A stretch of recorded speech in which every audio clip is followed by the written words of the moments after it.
કેમ છો વિદ્યાર્થી મિત્રો? બધા મજામાં? લાસ્ટ લેક્ચરની અંદર આપણે જોયું હતું કુલમ્બનો નિયમ, પરંતુ કુલમ્બનો નિયમ જોયો તો આપણે અદિશ સ્વરૂપે એને આપણે ખાલી મૂલ્ય સાથે જોડ્યો તો, દિશા સાથે જોડેલો નહોતો. તો આજના લેક્ચરમાં આપણે વાત કરવાની છે કુલમ્બના જ નિયમની, પરંતુ સદિશ સ્વરૂપે. એટલે આજે આપણે વિદ્યુત ભારોને દિશા સાથે પણ દર્શાવશું અને ભૂતકાળમાં ભણવામાં આવેલી થોડીક બાબતોને યાદ પણ કરશું. આપણે શરૂઆત કરીએ કુલમ્બના નિયમની સદિશ સ્વરૂપની. આકૃતિ વિચારીએ શું થાય. ધારો કે કોઈ બે વિદ્યુત ભાર વિચારીએ. આ વિદ્યુત ભાર છે ને આપણે નામ આપી દઈએ Q1, અને આ કોઈ બીજો વિદ્યુત ભાર વિચારીએ જેને આપણે નામ આપી દઈએ ધારો કે Q2. અહીંયા ધારવામાં આવેલા વિદ્યુત ભાર સમાન મૂલ્યના અને સમાન વીજભાર ધરાવતા છે. સમાન મૂલ્યના એટલે તો ખબર પડી જેમ કે ધારો બંનેના મૂલ્ય સમાન હશે. સમાન વીજભાર એટલે જો આને ધન ધારતો હોય તો આ બંને વિદ્યુતભાર ધન જ છે એવું ધારવાનું. જો આને ઋણ કહેતો હોય તો બંને વિદ્યુતભાર ઋણ જ છે એવું વિચારવાનું. અત્યારમાં આપણે આકૃતિમાં સમાન મૂલ્યના અને સમાન વીજભાર ધરાવતા બે વિદ્યુતભારને વિચારેલા છે. એક કામ કરીએ, આમાં કોઈ પણ એક સ્થાનને ઉગમ બિંદુ તરીકે વિચારીએ. ધારો કે અહીંયા કોઈ સંદર્ભ બિંદુ લીધું આપણે O નામનું, સંદર્ભ બિંદુ O નામનું લીધું. બીજું પણ આગળ વિચારીએ કે O સંદર્ભ બિંદુથી લઈને Q1 નો સ્થાન સદિશ, સંદર્ભ બિંદુએથી લઈને Q1 નો સ્થાન સદિશ જેને આપણે નામ આપીએ છીએ R1 સદિશ. એવી જ રીતના સંદર્ભ બિંદુએથી લઈને Q2 નો સ્થાન સદિશ જેને આપણે નામ આપીએ છીએ R2 સદિશ. મેં ચોખવટ કરી ભણાવતા પહેલા કે અહીંયા લેવામાં આવેલા બંને વિદ્યુત ભાર સમાન વીજભાર ધરાવે છે. મેં અત્યારમાં બે વીજભારને ધન ધારેલા છે. તો આપણે એવું વિચારીએ કે Q1 વડે Q2 પર બળ લાગતું હશે, તેવી જ રીતના Q2 વડે Q1 પર પણ બળ લાગતું હશે. હું ધારો કે એવું બોલું કે Q1 વડે Q2 પર લાગતું બળ, તો છોકરાઓ આ દિશામાં થવું જોઈએ, અને Q2 વડે Q1 પર લાગતું બળ તો ધારો કે આ દિશામાં થવું જોઈએ. કારણ કે સમાન વીજભાર હોવાથી બંનેને કારણે અપાકર્ષણ પેદા થશે. તો સૌથી પહેલા આપણે બળ ઉપરથીના સૂત્ર લખી લઈએ કે Q1 વડે Q2 વડે Q2 પર લાગતું બળ. હાલો, Q2 પર બળ લાગે છે એટલે આપણે F2 લખવું પડે. કોના વડે લાગે છે? Q1 વડે. તો મારે શું લખવું પડે? F21. અહીંયા કરી નાખી સદિશ, કારણ કે આપણે ચર્ચા કરીએ છીએ સદિશ સ્વરૂપની. યાદ રાખજો છોકરાઓ, પાછળવાળા વડે અને આગળવાળા પર બળ લાગતું હોય એને આવી રીતના દર્શાવાય. જે બાબત આપણે ધોરણ 11 માના ગુરુત્વાકર્ષણ ચેપ્ટરમાં પણ ભણ્યા હતા, આ એના જ જેવી કંઈક ચર્ચા છે. હવે ઊંધું બોલું, Q2 વડે Q1 પર લાગતું બળ, Q1 પર બળ લાગે છે એટલે F1 આવે. કોના વડે લાગે છે? 2 વડે. તો પાછળ મારે શું લખવું પડે? 2 લખવું પડે. તો આ બળ થયું શું થયું? F12 થયું. F21 અને F12 આ બંને સમાન મૂલ્યના હશે, પરંતુ બંને એકબીજાની તદંતર વિરુદ્ધ દિશાના પણ હશે.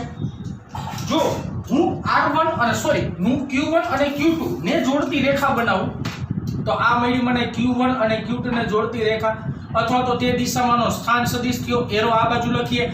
જો એરો આ બાજુ હોય તો આવા સદિશને કહેવાય R21 સદિશ. એટલે શું કહેવાય? R21 સદિશ. જો R21 સદિશને મારે કંઈક લખવું હોય તો એમ લખી શકાય કે શીર્ષમાંથી બાદબાકી કરો અને પૂછ તરફ કરો. એટલે આ નામ લખી શકાય R2 R1 સદિશ. શું કરી શકાય? R2 R1. યાદ રાખવાની એક રીત છે છોકરાઓ કે જ્યાં શીર્ષ આવતું હોય ને એનામાંથી પૂછ જે જાતી હોય ને એની બાદબાકી કરી નાખવાની. એટલે આ બે વચ્ચેનો પરિણામી સ્થાન સદિશ કહેવાય. હવે મારે સદિશ સ્વરૂપે રજૂઆત કરવી છે તો એના માટે આપણે સૌથી પહેલા કોઈ એક વાતને પકડીએ. હું ધારો કે એવું કહું છું કે Q1 વિદ્યુત ભાર ને લીધે Q2 પર લાગતું બળ શોધવું છે.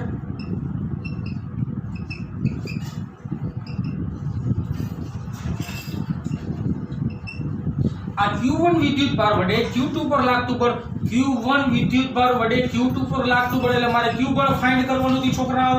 તો કે F21 બળ ફાઇન્ડ કરવાનું થયું. તો મારે આ બળ શોધવાનું છે. એ બળ શોધવા માટે આપણે લાસ્ટ લેક્ચરમાં કુલમ્બનો નિયમ અદિશ સ્વરૂપે ભણ્યા હતા, એના જ ઉપરથી સૂત્ર લઈએ છોકરાઓ. ચાલો, F21 સદિશની નિશાની શું હતું? સૂત્ર યાદ દેવડાવો.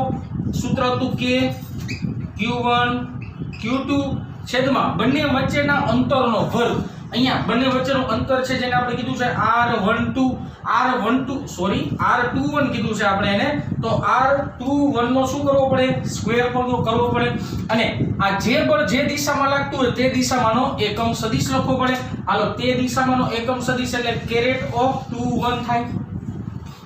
આ જે મને મળ્યું એને આપણે કહેવાય છે Q1 વડે Q2 પર લાગતું બળનું સૂત્ર. અહીંયા એકમ સદિશ આવશે. એકમ સદિશ કઈ દિશામાંનો આવે, તો કે જે દિશામાં બળ લાગતું હોય, જો આકૃતિમાં સમજી શકશો કે આ દિશામાં બળ લાગે છે તો એની દિશામાંનો એકમ સદિશ લેવો પડે. જે એકમ સદિશ શું આવે, R21 કે અથવા તો કેરેટ પણ કહી શકાય. આપણે ધોરણ 11 ના એક પ્રકરણની અંદર ઓલરેડી વાત કરેલી છે સમતલમાં ગતિ નામના ચેપ્ટરની અંદર કે એકમ સદિશ એટલે કે તેના સદિશને તેના મૂલ્ય વડે ભાગાકાર. મારે એકમ સદિશ શોધવો હોય તો તેના સદિશને મૂલ્ય વડે ભાગી નાખવાનો. જો સૂત્રકીય વાત લખું તો સૂત્રકીય વાત આવી કંઈક થાય કે કેફ ઓફ 21 ઇઝ ઇક્વલ ટુ એકમ સદિશ છે આ, તો એનો સદિશ છે સદિશ R21 ના છેદમાં તેનું મૂલ્ય થાય R12. આને દર્શાવવાની બીજી પણ રીત છે, આને માનાંકમાં દર્શાવો અને ઉપર તીર કરી નાખો તો તે પણ એનું મૂલ્ય જ દર્શાવે છે. તો અહીંયા મળવામાં આવેલી મને જે એકમ સદિશની કિંમત છે એ એકમ સદિશની કિંમત હું અહીંયા મૂકી દઉં. ચાલો, શું સમીકરણ બને છે આપણે જોઈએ. F21 સદિશ બરાબર કે Q1 Q2 by R21 no square into એકમ સદિશ R21 ની જગ્યાએ શું લખી શકાય, R21 સદિશના છેદમાં તેનું મૂલ્ય R21. હવે જુઓ તમે, છેદમાં R21 નો સ્ક્વેર અને R21 બેનો ગુણાકાર કરશો એટલે શું થશે, R21 નો ઘન ક્યુબ. લખી શકાશે આવી રીતના F21 સદિશ બરાબર કે Q1 Q2 ના છેદમાં R21 નો ઘન અને ઇન્ટુ R21 સદિશ. આવી રીતના લખી શકાય.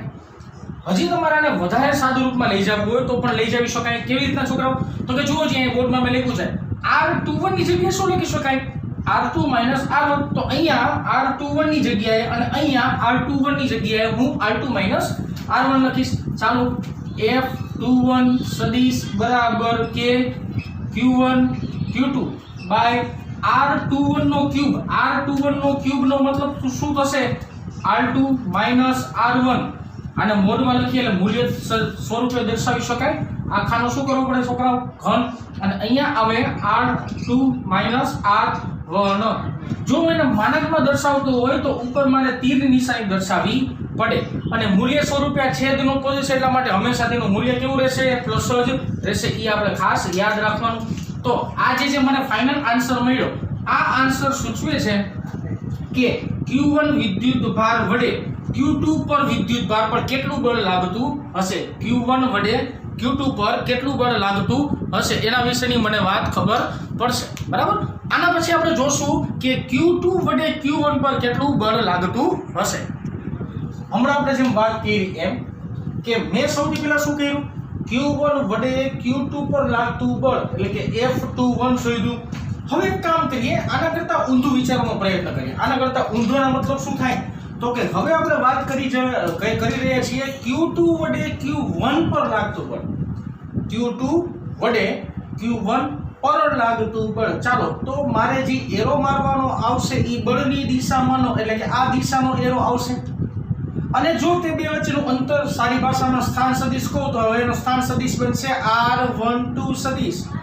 R12 સદિશનું લખવું હોય મૂલ્ય તો કેવી રીતે લખી શકાય છોકરો, મેં જેમ હમણાં વાત કરી એમ કે શીર્ષમાંથી પૂંછનો ભાગ બાદ કરવાનો. હવે હું બોલતો હોય ને શીર્ષમાંથી પૂંછનો ભાગ બાદ કરવાનો તો કેવી રીતના, જો સમજાવો. એરો અહીંયા છે, તીર અહીંયા છે, ધ્યાન આપજો. આને શીર્ષ કહેવાય ને આને પૂંછ કહેવાય. શીર્ષને જે સદિશ અડતો હોય ને, શીર્ષને કયો સદિશ અડે છે તો કે R1 અને પૂંછને કયો સદિશ અડે છે તો કે R2.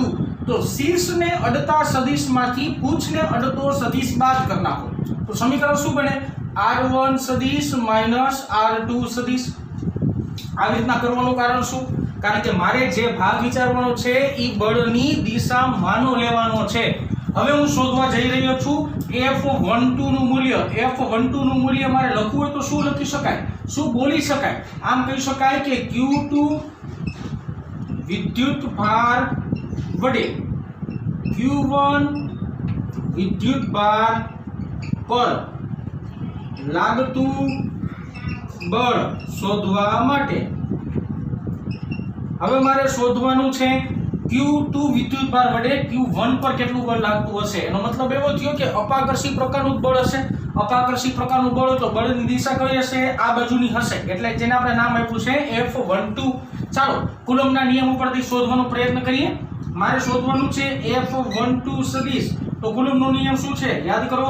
કે Q1 Q2 ના છેદમાં તે બે વચ્ચેનું અંતર કેટલું છે? R12. એનો શું કરવો પડે? સ્ક્વેર. અને બળની દિશામાંનો એકમ સદિશ. હવે જુઓ બળ આ દિશામાં છે, એકમ સદિશ તો આ દિશાનો જ લેવો પડે. તો બળની દિશામાંનો એકમ સદિશ થાય R12 કેરેટ. મેં હમણાં લાસ્ટમાં જે વાત કરી ઈ કે એકમ સદિશ એટલે કે જે સદિશના છેદમાં તેનું મૂલ્ય રાખવામાં આવે તો જે જોવા મળશે ઈ એકમ સદિશ સ્વરૂપે મળશે. કેવી રીતે? ચાલો સમજવાનો પ્રયત્ન કરીએ. એકમ સદિશ એટલે સદિશના છેદમાં તેનું મૂલ્ય, તે જ સદિશને તેના મૂલ્ય વડે ભાગી નાખવામાં આવે અને જે જવાબ મળશે તેને આપણે કહેશું એકમ સદિશ. હાલો આ સદિશ થયું, છેદમાં તેનું મૂલ્ય થયું. આ જે મને કિંમત મળી અથવા તો જે વેલ્યુ મળી એ વેલ્યુ આપણે આ સમીકરણમાં અહીંયા મૂકી દેશું. ચાલો આપણે કિંમત મૂકીએ. કેવી રીતના? F12 સદિશ એમનમ કે Q1 Q2 ના છેદમાં R12 નો સ્ક્વેર ઇન્ટુ અહીંયા એકમ સદિશ છે એની જગ્યાએ મૂલ્ય લખી શકાય R12 સદિશ ના છેદમાં તેનું મૂલ્ય R12 નો સ્ક્વેર છે, R12 છે, બેનો ગુણાકાર કરશો એટલે R12 નો ઘન થશે. F12 સદિશ બરાબર કે Q1 Q2 ના છેદમાં R12 નો ઘન ઇન્ટુ R12 સદિશ. અને હજી તમારે સાદરૂપના ફોર્મમાં લઈ જવું હોય તો મેં બ્લેક માર્કરથી બોર્ડ ઉપર લખેલું છે કે R12 બરાબર R1 માઇનસ R2 લખી શકાય. તો અહીંયા કિંમત મૂકી દે સિમ્પલ. F12 સદિશ બરાબર કે Q1 Q2 ના છેદમાં કિંમત મૂકીએ છીએ, માનાંક કરવો પડશે R1 માઇનસ R2.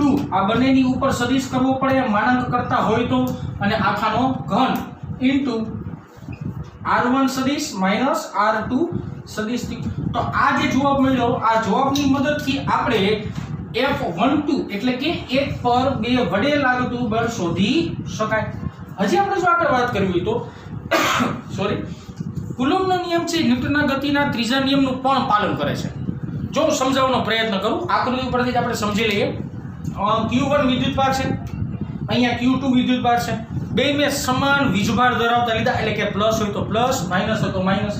Q2 વડે Q1 પર લાગતું બળ આ દિશામાં છે, Q2 વડે Q1 પર લાગતું બળ આ દિશામાં છે. બીજું બોલું, ઊંધું બોલું થોડું. Q2 પર Q1 વડે લાગતું બળ આ દિશામાં છે. એક બળ આમ છે, બીજું બળ આમ છે. બંને પરનો વીજભાર સમાન છે, સમાન મૂલ્યનો અને વિરુદ્ધ દિશાનો વીજભાર છે. તો સમીકરણ આગળ જે મળ્યું હતું ઈ અને આ નવું જે સમીકરણ મળ્યું ઈ બંને સમીકરણ ઉપરથી આપણે એવું કહી શકાય કે F12 બરાબર માઇનસ F21 કરી શકાય. એકની નિશાની પ્લસ આવે અને બીજાની નિશાની માઇનસ આવે. બંનેના મૂલ્ય જોવા જાવ તો મૂલ્ય 100% સમાન જ મળે, પરંતુ તેમની બેની દિશા કેવી મળતી હશે? તદંતર વિરુદ્ધ મળતી હશે. આની ઉપરથી હવે આપણે થોડાક દાખલા ગણીએ જે આપણે ટેક્સ્ટ બુકની અંદર સ્વાધ્યાયના આપેલા છે ઈ જોઈએ. ચાલો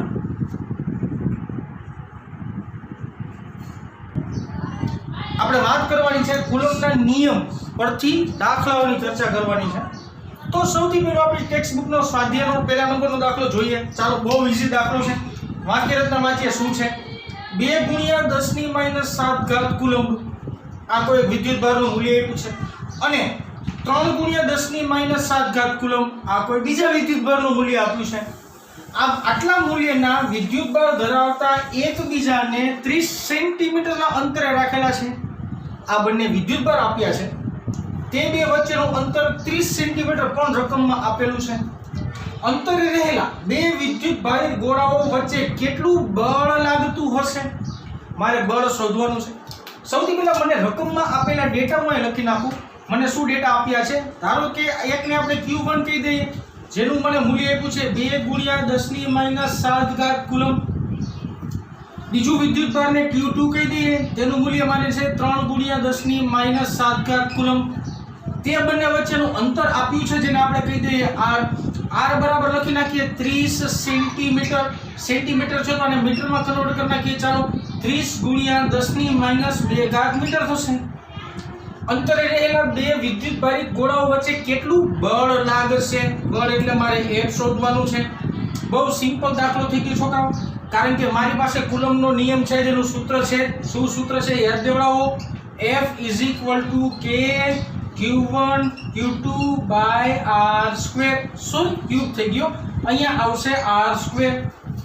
આ બધી કિંમત જે છે એ બધી કિંમત આ સમીકરણમાં, ચાલો બધી કિંમત મૂકશું। ચાલો 9 ગુણ્યા 10 - 9 આ કેનું મૂલ્ય થયું? યાદ રાખવાનું છોકરાઓ, આ કોઈ દિવસ ભૂલાવવું જોઈએ નહીં। હાલો Q1 એટલે શું છે? 2 ગુણ્યા 10 - 7 ગુણ્યા Q2 એટલે આપણે શું લીધું છે? 3 ગુણ્યા 10 - 7 3 ગુણ્યા 10 - 7 ના છેદમાં r નો સ્ક્વેર એટલે કે 30 ગુણ્યા 10 - 2 નો વર્ગ થશે। 30 ગુણ્યા 10 - 2 આખાનો શું થશે? વર્ગ। જો આનું કેલ્ક્યુલેશન લેવામાં આવે આખા પદનું જો તમે સાદુરૂપ આપશો એટલે જવાબ આવશે તમારી પાસે 6 ગુણ્યા 10 - 3 અને એનો એકમ લખી નાખીએ ન્યૂટન। હવે આપણે એવું વિચારીએ કે આ બળ આકર્ષી પ્રકારનું હશે કે અપાકર્ષી પ્રકારનું? જો તમે આખી રકમ જોશો તો તમને ખબર પડશે કે રકમની અંદર ક્યાંય એવી ચોખવટ નથી કે આ માઈનસ છે ને આ પ્લસ છે।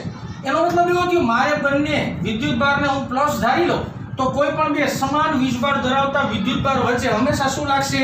અપાકર્ષણ લાગશે।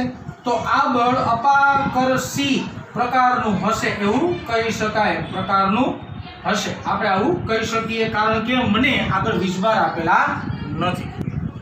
આપણે વાત કરીએ છીએ સ્વાધ્યાયના દાખલા નંબર 2 ની। સ્વાધ્યાયનો દાખલા નંબર 2 ની રકમ વાંચી આપણે શું છે? 0.4 માઇક્રોકુલમ્બ વિદ્યુતભાર ધરાવતા 0.4 માઇક્રોકુલમ્બ વિદ્યુતભાર ધરાવતા એક નાના ગોળા પર બીજા 0.8 માઇક્રોકુલમ્બ વિદ્યુતભાર ધરાવતા નાના ગોળા વડે 0.4 માઇક્રોકુલમ્બ વિદ્યુતભાર ધરાવતા નાના ગોળા પર 0.8 પણ માઈનસ છે ધ્યાન રાખશું, -0.8 માઇક્રોકુલમ્બ વિદ્યુતભાર ધરાવતા નાના ગોળા વડે હવામાં લાગતું બળ 0.2 ન્યૂટન છે। હવામાં શબ્દ યાદ રાખશું અને 0.2 ન્યૂટન છે। તો પહેલો ક્વેશ્ચન આપણે જોઈએ શું કહેવા માંગે છે? બે વિદ્યુતભાર વચ્ચેનું અંતર કેટલું હશે? બે વીજભાર વચ્ચેનું મારે શું ગોતવાનું છે? અંતર કેટલું હશે એ આપણે શોધવાનું છે। પહેલો પ્રશ્ન શું છે? બે વિદ્યુતભાર વચ્ચેનું અંતર શોધવાનું છે। સૌથી પહેલા રકમમાં આપેલા ડેટા આપણે વિચારીએ શું કહે છે? Q1 વિદ્યુતભાર બરાબર લખી શકીએ 0.4 માઇક્રોકુલમ્બ। માઇક્રો છે, માઇક્રોનો મતલબ થાય 10⁻⁻⁶। હાલો એટલે આ થશે 0.4 ગુણ્યા 10⁻⁶ કુલમ્બ ધરાવતા એક નાના ગોળા પર બીજા Q2 -0.8 માઇક્રોકુલમ્બ। -0.8 એટલે -0.8 ગુણ્યા 10⁻⁶ કુલમ્બ થયું ધરાવતા નાના ગોળા વડે હવામાં લાગતું બળ। હાલો બળ આપ્યું છે તમને, બળનું મૂલ્ય આપ્યું છે 0.2 ન્યૂટન આપેલું છે। તો બંને વચ્ચેનું અંતર કેટલું હશે? અંતરનો મતલબ થાય બાળકો r શોધવાનું છે।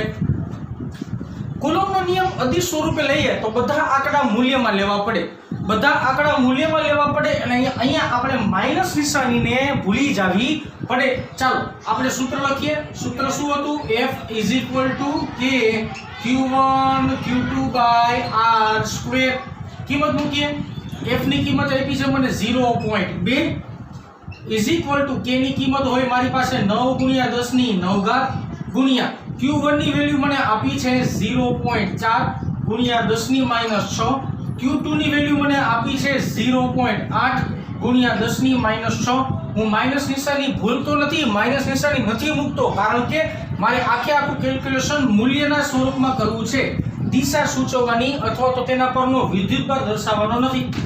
r² ને આપણે સૂત્રનો કરતા બનાવશું। અત્યારમાં છેદમાં r² છે તો ચાલો આપણે r² ને બરાબરની ઓલી બાજુ લઈ જઈએ અને સૂત્રનો કરતા ફાઇનલી કોને બનાવશું? r² ને બનાવશું। હાલો તો શું સમીકરણ આવશે? r² = 9 ગુણ્યા 10⁹ ગુણ્યા 0.4 ગુણ્યા 10⁻6 ગુણ્યા 0.8 ગુણ્યા 10⁻6 આખાના છેદમાં અહીંયા આવશે 0.2. જો તમે આનું કેલ્ક્યુલેશન કરશો તો r² ના કેલ્ક્યુલેશન પરથી તમને જવાબ મળતો હશે તમને 144 ગુણ્યા 10⁻4. અહીંયા વર્ગ છે, સામે જે તો વર્ગમૂળ થાય. 144 નું વર્ગમૂળ થશે 12 અને -4 નું વર્ગમૂળ થશે -2. તો r ફાઇનલ આન્સર હશે 12 ગુણ્યા 10⁻2. એસઆઈ પદ્ધતિમાં તેનો એકમ થશે મીટર, એટલે મારો જવાબ આવવો જોઈએ મીટરમાં. તો ફાઇનલ અહીંયા 12 નહીં આવે, 10⁻4 નું વર્ગમૂળ એટલે -2 આવશે. તો ફાઇનલ મારો આન્સર થયો 12 ગુણ્યા 10⁻2 મીટર. હવે આપણે બીજો પ્રશ્ન વાંચીએ. શું કહે છે? બીજા ગોળા પર પ્રથમ ગોળા વડે લાગતું બળ કેટલું હશે? જો છોકરા તમે કુલમ્બના નિયમનું સદિશ સ્વરૂપ ધ્યાનપૂર્વક સમજવાનો પ્રયત્ન કર્યો હોય તો મેં તમને વાત સમજાવી હતી. શું વાત થોડીક રિપીટ કરી લે કે પેલા ગોળા દ્વારા બીજા પર લાગતું બળ ધારો કે x હોય તો બીજા દ્વારા લાગતું પેલા પર લાગતું બળ ઈ -x થાય. બેના મૂલ્ય સમાન હોય પરંતુ દિશા શું હશે? વિરુદ્ધ. એટલે મારે જો સોલ્ટ એન્ડ સ્વીટમાં b નો આન્સર મારે અહીં લખવો હોય તો b નો આન્સર એવો લખી શકાય. અહીંયા લખી નાખું છું આન્સર ઓફ p. આ b નો આન્સર છે કે બીજા ગોળા પર પ્રથમ ગોળા વડે લાગતું બળ 0.2 ન્યૂટન જેટલું જ હશે. 0.2 ન્યૂટન જેટલું જ હશે.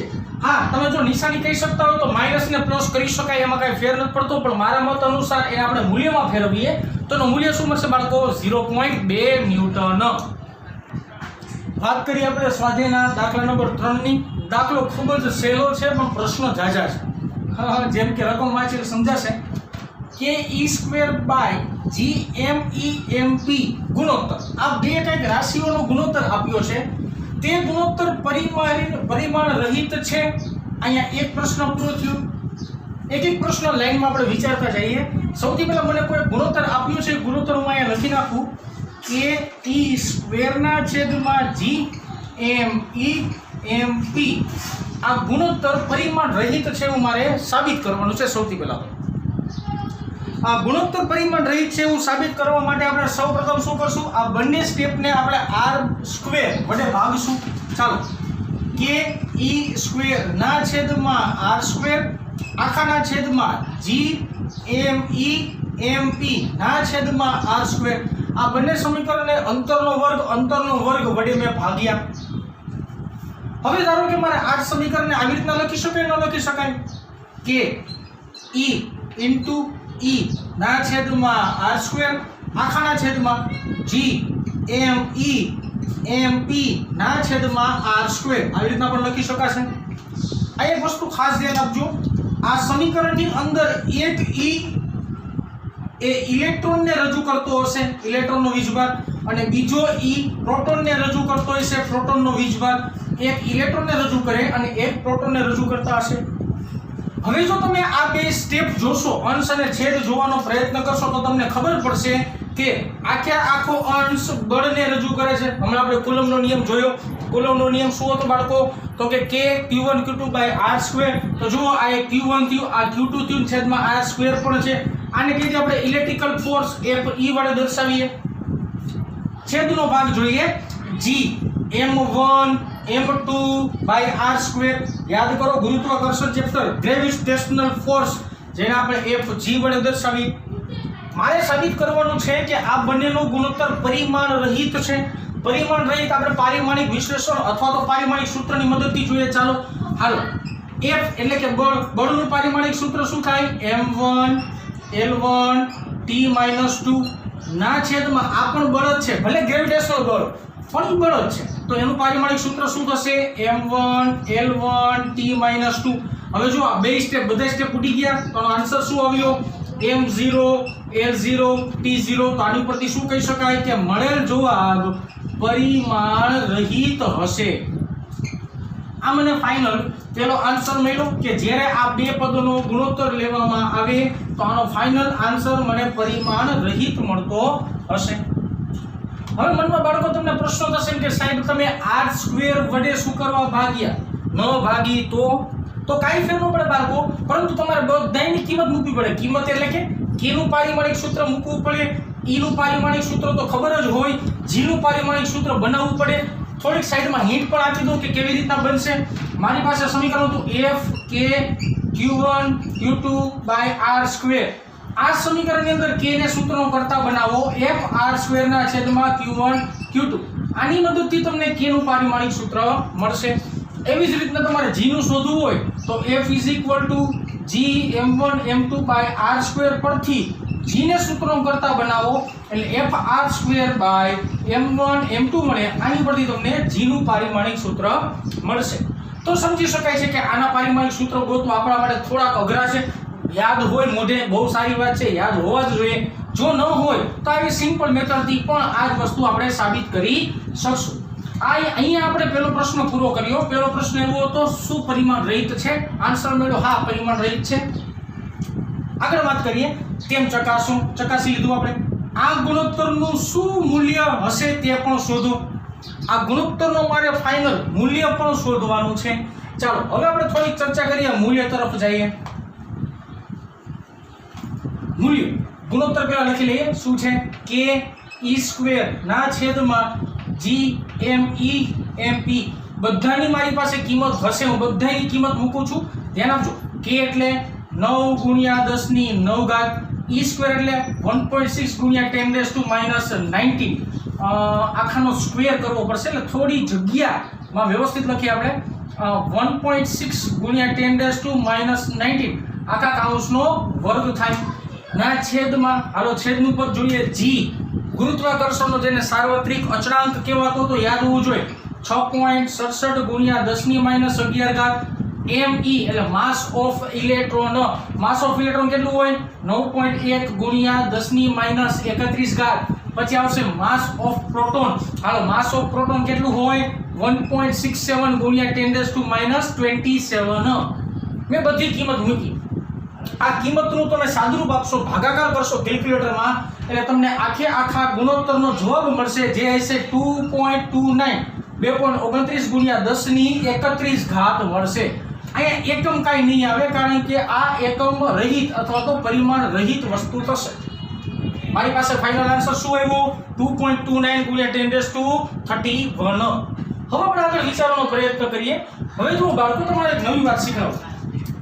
અહીંયા જે મને રકમની અંદર ગુણોત્તર આપેલો છે આ જ ગુણોત્તરની જગ્યાએ આપણે સિમ્પલ fe/fg પણ લખી શકીએ। તો ચાલો લખીએ fe/fg। આનો આન્સર શું હતો 2.29 ગુણ્યા 10⁻31। આ જ સમીકરણમાં સૂત્રનો કરતા ધારો કે આપણે fe ને કરીએ તો fe = 2.29 ગુણ્યા 10⁻31 ઘાત * fg।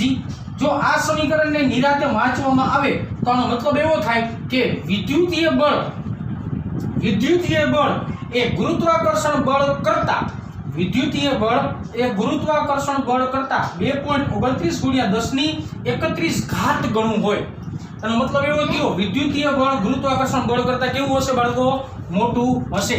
આ ગુણોત્તર શું સૂચવે છે તો કે વિદ્યુતીય બળ ગુરુત્વાકર્ષણ બળ કરતા આટલું મોટું હશે। આ વાત તે સ્વાધ્યાયના 3જા નંબરના દાખલાની।